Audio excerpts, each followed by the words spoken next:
Salam Indonesia, salam Nusantara dari Sabang sampai Merauke, dari Miangas sampai Pulau Rote. 5 menit bersama dengan Firman sebelum kita memulai aktivitas kita di pagi ini. Biarlah Tuhan senantiasa menyatakan kebaikannya bagi kita.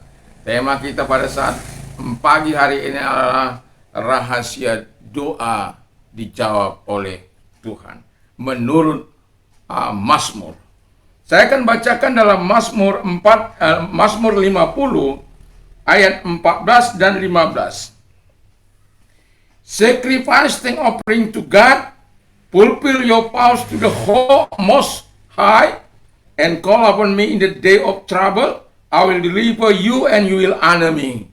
Jadi di sana dikatakan persembahkanlah ucapan syukur kepada Allah, itu yang pertama. Kalau doa Anda mau dijawab, belajarlah bersyukur dalam kehidupan ini.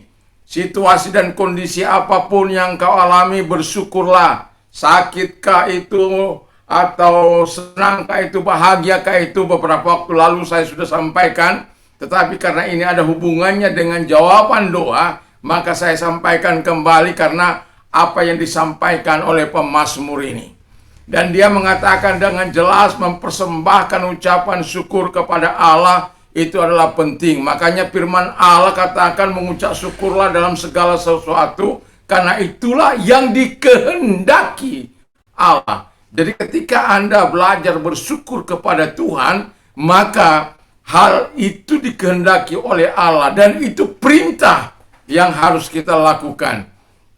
Satu contoh ketika kita dijarah oleh Tuhan, kita bersyukur kepada Tuhan karena apa? Bukan kita penjaranya. Ketika dompet saya diambil orang, saya berkata terima kasih Tuhan, karena bukan saya yang mengambilnya. Jadi dalam kehidupan ini kita harus belajar bersyukur. Lalu yang kedua kata firman Allah, yaitu penuhi nasarmu. Jadi kalau engkau bernasar, jangan engkau menunda untuk menggenapinya. Tapi berikanlah yang terbaik dari apa yang kau nasarkan. Saya bernasar, kalau engkau memberikan aku stay di suatu tempat dan aku memiliki rumah, aku akan memberikan air di tengah-tengah masyarakat. 22 tahun saya sudah mengalirkan air itu 24 jam. Dan saya masih menikmati segala kebaikan Allah. Dan karena apa? Saya pernah menikmati segala kebaikan orang-orang baik, di mana mereka mengalirkan air juga kepada saya. Dan saya hanya meneruskan kebaikan orang, dan terutama tentang kebaikan Yesus. 1000 ucapan terima kasih saya setiap hari, dan 10 ucapan pujian saya kepada Tuhan.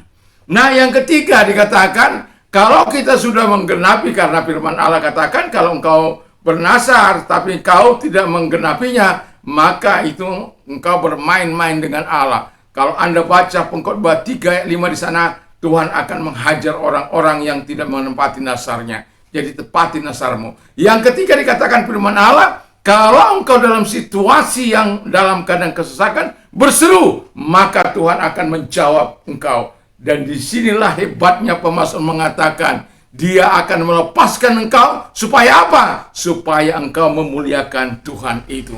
Wow, luar biasa, dahsyat.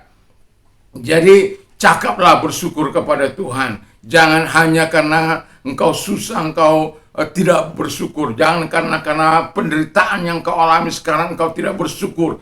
Jangan engkau setelah mengalami sesuatu yang nikmat, apa yang sudah diberikan Allah, maka nasarmu tidak kau bayar. Jangan. Dan ketika engkau mengalami kesesakan, engkau sudah memberikan nasarmu, engkau sudah memuliakan Tuhan. Dan kita katakan, kalau engkau berseru pada waktu sekarang, aku akan meluputkan engkau. Ketika saya membangun, dan ketika hari Sabtu sudah mau membayar upah tukang, saya sudah bersiap untuk menjual motor. Tapi kemudian ketika itu pagi-pagi ada seorang telepon dan memberikan 10 juta uang cash dan 10 juta voucher untuk bisa membeli sesuatu. Jadi percayalah bahwa firman Allah, doamu akan dijawab oleh Tuhan. ketika engkau datang kepada Dia. Mari kita tunduk kepala dan kita berdoa. Terima kasih Tuhan bahwa engkau tidak pernah mengecewakan kami, karena ini rahasia doa dijawab oleh Tuhan bagian pertama. Tuhan memberkati kami sehingga kami rajin untuk berdoa, meminta kepada Allah, karena itu adalah perintah-Mu. Terima kasih, dalam nama Yesus kami berdoa. Haleluya. Amin. Selamat beraktivitas dan Tuhan Yesus memberkatimu. Amin.